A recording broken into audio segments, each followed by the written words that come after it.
आप सबको डॉक्टर रजनी रमन झा, सह आचार्य संस्कृत विभाग, राजकीय महारानी सुदर्शन कन्या महाविद्यालय बीकानेर का नमस्कार स्वीकार हो।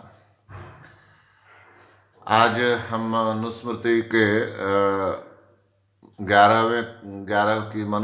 11वीं कारिका से प्रारंभ करेंगे।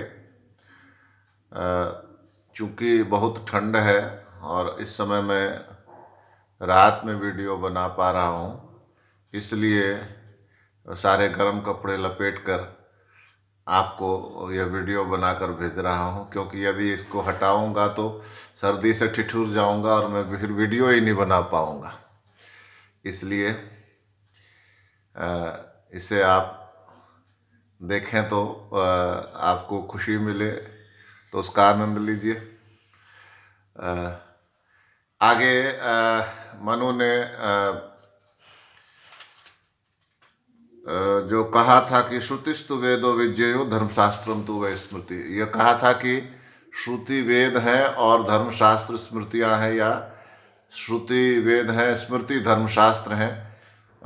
ऐसा कहा था मनु ने, जो अंतिम कारिका हमने पढ़ी थी। और कहा था कि ते सर्वेषु अर्थेषु मीमांसीय, वो इनकी मीमांसा नहीं की जा सकती। मीमांसा नहीं की जा सकती मतलब इसका विश्लेषण नहीं किया जा सकता। जो इसमें लिखा है वो सत्य है। तो यहाँ तक हमने पढ़ा था। अब हम इससे आगे चलते हैं। क्या कहा? यो अवमन्येत ते मूले हेतु शास्त्राश्रयाद द्विजः स्वसाधुभिर्बहिष्कार्यो नास्तिको वेद निंद। कहा क्या कहा? यह द्विजः हेतु शास्त्राश्रयात, हेतु शास्त्र का, हेतु शास्त्र कहते हैं तर्क शास्त्र को। हेतु शास्त्र मतलब तर्क शास्त्र। जो मनुष्य तर्क शास्त्र का आश्रय लेकर, तर्क वितर्क का आश्रय लेकर ते मूले अवमन्यत, जो धर्म का मूल बताया गया, क्या? वेद। धर्म के मूल की अवमानना करता है। तर्क वितर्क का आश्रय लेकर धर्म के मूल की अवमानना करता है। धर्म के मूल की अवमानना मतलब पहले कहा ना, वेदोखिलो धर्म मूलम, वेदोखिलो धर्म मूलम। और दूसरी बात क्या कही थी कि वेद तो धर्म के मूल हैं ही, और कहा था स्मृतिशीले च तद्विदाम, जो वेद को जानने वाला है उसकी वह स्मृति और उसका शील, उसका आचरण। तो इन सबको धर्म कहा। तो यदि धर्म के मूल को ही ठुकरा देंगे, किससे? तर्क का आश्रय लेकर, तर्क वितर्क का आश्रय लेकर, तो कह रहे हैं कि वह मीमांस नहीं है। तो कहा कि ते ससाधुभिर बहिष्कार्यो, तो ऐसे व्यक्ति का, ऐसे द्विज का क्या करना चाहिए? बहिष्कार्यो, साधुओं के द्वारा इसका बहिष्कार कर देना चाहिए।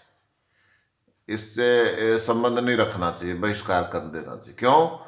तो कहा कि नास्तिको वेद निंदक, जो वेद की निंदा करता है वह नास्तिक है। जो वेद की निंदा करता है वह नास्तिक है। अर्थात हमारी जो धारणाएं हैं वे वेद के आश्रित हैं, और जो तर्क का आश्रय लेकर वेद की निंदा करता है तो उसको नास्तिक कहते हैं। और साधुओं के द्वारा ऐसे लोगों का बहिष्कार किया जाना चाहिए। ऐसे लोगों से संबंध नहीं रखना चाहिए। वेद स्मृति सदाचार स्वस्य च प्रियमात्मनः एतत् चतुर्विधम प्राहुः साक्षात् धर्मस्य लक्षणम। वेद, स्मृति, सदाचार और अपने अपने आप को प्रिय लगने वाली चीज, ये चार धर्म के मूल हैं। वेद, स्मृति, सदाचार, सच्चा अच्छा आचरण, और आत्मा को प्रिय लगने वाली वस्तु, जिसको करने से अपना मन प्रसन्न हो, तो उसको क्या कहते हैं? इन चारों को एतच् चतुर्विधम प्राहु साक्षात धर्मस्य लक्षणम। इन चारों को साक्षात धर्म का लक्षण कहा गया है। इससे पहले जो हमने पढ़ा था, जहाँ यह कहा गया था वेदोखिलो धर्म मूलम स्मृतिशील शीले च तद्विदाम आचारश्चैव साधूनाम आत्मनस्तुष्टिरेव च, कि वहाँ कहा गया कि वेद जो है अखिल धर्म के मूल है, सब प्रकार के धर्मों का मूल है, और उसको जानने वाले का की जो स्मृति है, यानी उन्होंने जो धर्मशास्त्र रचा है, वेद को जानने वालों ने जो धर्मशास्त्र रचा है, वो स्मृतियाँ धर्मशास्त्र और उसका शील, उस जानकार का जो शील है, आचरण है, और आचारश्चैव साधूनाम, और साधुओं का जो आचार है, साधुओं का जो व्यवहार है, और आत्मनस्तुष्टिरेव च, और अपनी आत्मा की तुष्टि। तो क्या कितने हो गए? वेद, स्मृति, शील, आचार और आत्मा की संतुष्टि, 5 बताया वहाँ, लेकिन यहाँ आप 4 ही बता रहे हैं। क्या कह रहे हैं? वेद स्मृति सदाचार स्वस्य च प्रियमात्मन एतत् चतुर्विधम प्राहु साक्षात धर्म से लक्षणम। ये इन चारों को साक्षात धर्म का लक्षण कहा गया है।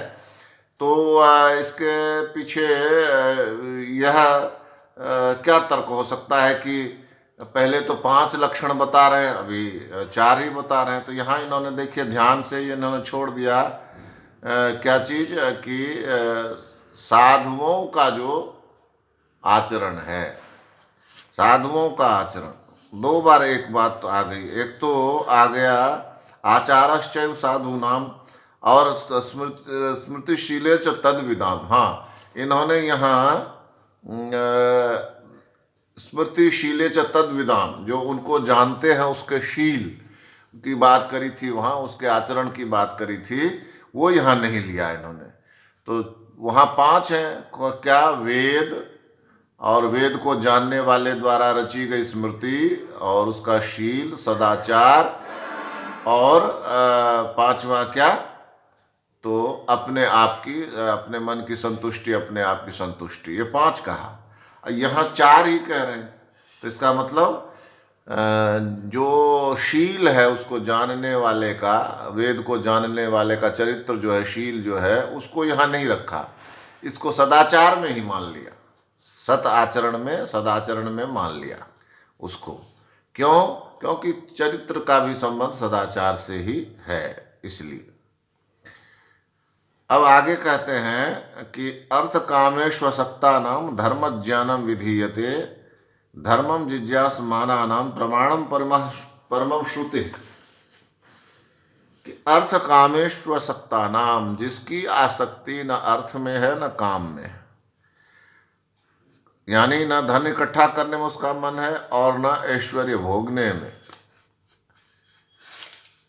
अर्थ कामेष्वसक्ता धर्म ज्ञानम विधीयते, उनको ही धर्म का ज्ञान होता है जो अर्थ और काम में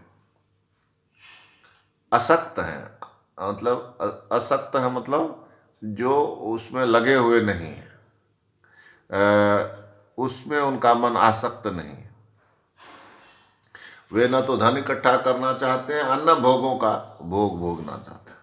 तो ऐसे व्यक्ति के लिए क्या कहते हैं? धर्म ज्ञानम विधीयते, धर्म का ज्ञान किया जाता है। धर्मम जिज्ञासमानानाम प्रमाणम परमं श्रुति। लेकिन जो धर्म की जिज्ञासा करता है उसके लिए प्रमाणम परमं श्रुति है, उसके लिए सबसे बड़ा प्रमाण परम श्रुति, श्रुति है, वेद ही है। धर्मम जिज्ञासमानानाम प्रमाणम परमं श्रुति है। धर्म को जो जानना चाहता, धर्मम जिज्ञासमानानाम, उनके लिए प्रमाणम परमम, सबसे बड़ा प्रमाण क्या है? श्रुति ही है, वेद ही है। अर्थ कामेष्वसक्ता नाम धर्म ज्ञानम विधीयते धर्मम जिज्ञासमानानाम प्रमाणम परमम श्रुति।